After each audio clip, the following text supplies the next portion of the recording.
4 feet wide here in Dripping Springs.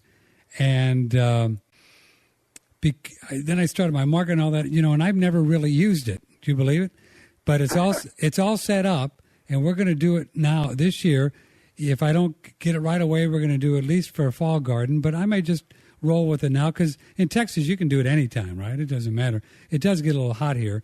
But, yeah, you're welcome to come over, contact me, and see how we set it up.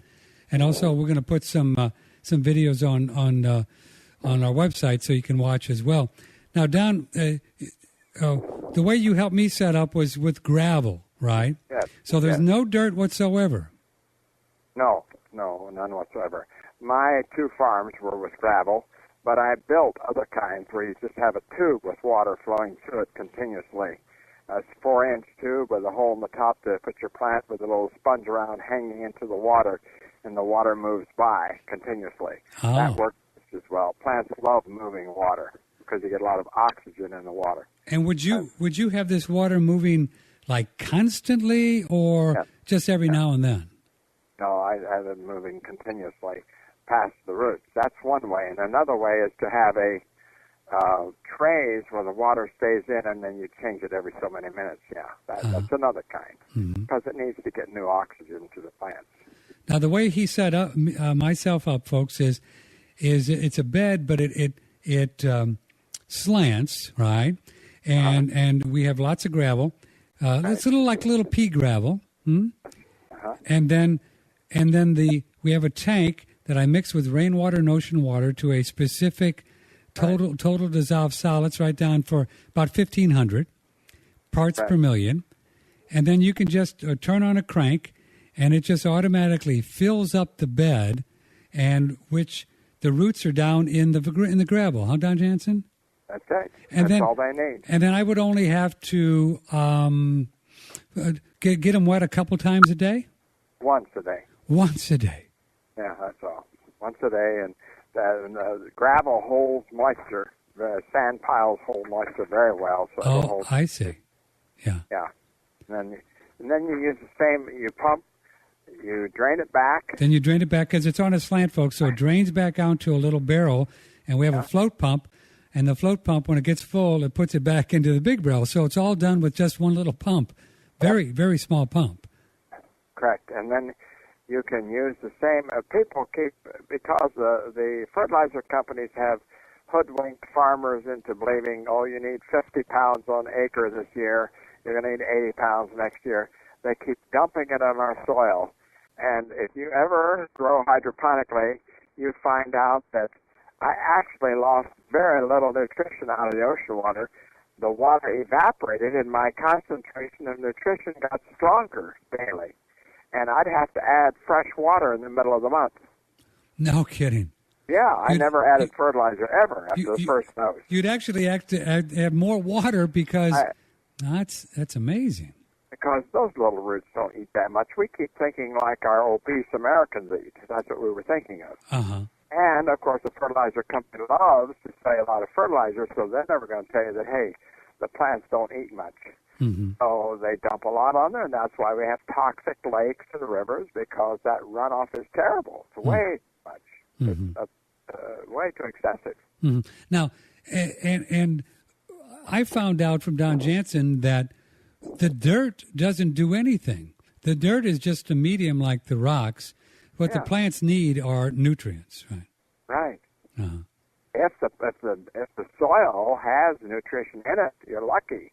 But it's been leached for so many million years in the United States and most countries in the world now that it's all in the ocean. It's out of the soil. They put in 3 and 4 and 5, maybe 10 elements, but that's a long ways from 90 in the ocean. So we're always underfed. Most food is empty, basically. So the ocean has 90 elements. If you dilute ocean water, then you can get that beautiful spectrum of minerals introduced to the plants, and then now those plants don't uptake everything because they're all designed to only uptake a certain amount. Correct? Right. Yeah. Tomatoes pick up 56. Sweet potatoes pick up 69. Basically around there, 69, 68, 65. tomatoes 56, 55, 57. They stay right in that area, and they continually do it, and all tomatoes do. And however, I found out that wheatgrass picks it all up. Grasses pick up all the elements, and that is phenomenal. That's why really I've quit growing vegetables and grow mainly wheatgrass anymore. And that's one of the most amazing things. When did you find that out, that grass will take up every mineral that you introduce to it? Well, I set a farm up at the University, Gulf Coast University, asked me to set up a test plant there, so I set up a 4-bed garden on their facility by the power plant. And I also grew tomatoes in competition with their regular fertilizer. And at the end, our fertilizer was superior in every way. Our plants were hardier. We put way more pounds on.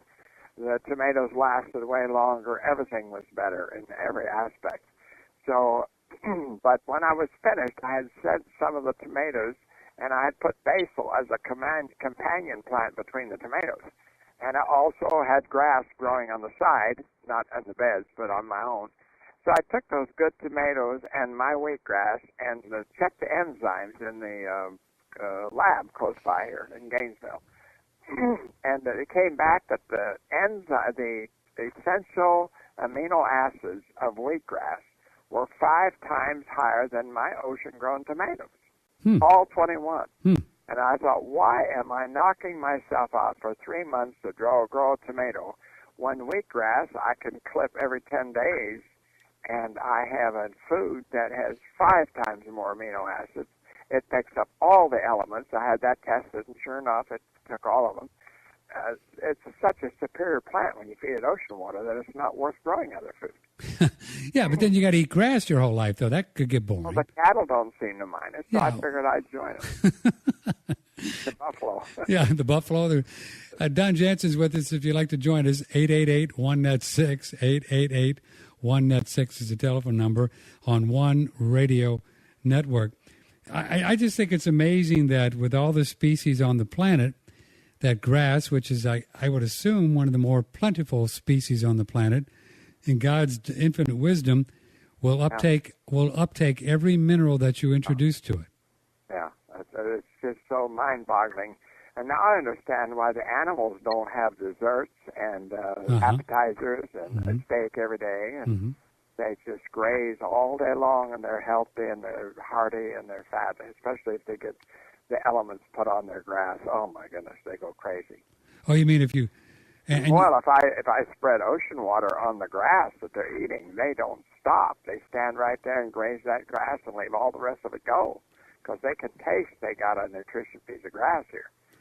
And you've done that. Did you do some work with some buffalo herds? Yes, I did that with buffalo. The buffalo never wanted to eat along roads.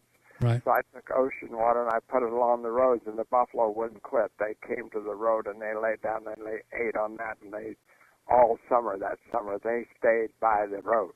And they hate people and cars and stuff, so they usually hit. And that summer they grazed on that edge just like lawnmowers. It was incredible. It was so different. I knew that I had something there.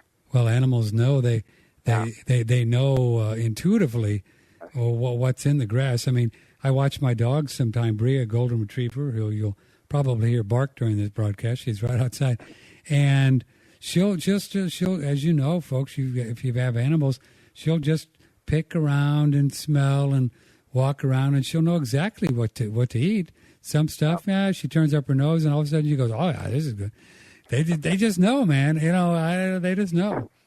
Well, they eat out of my trays if I lay them down. Sometimes I have a pad. I'm finished with it, and it has some grass on it. They come over, and the cats and the dog, they will eat that grass right off the top, pull it off the top, and chew it. Now, folks listening now, and it's easy to get. You can get gallons of ocean water, and not very expensive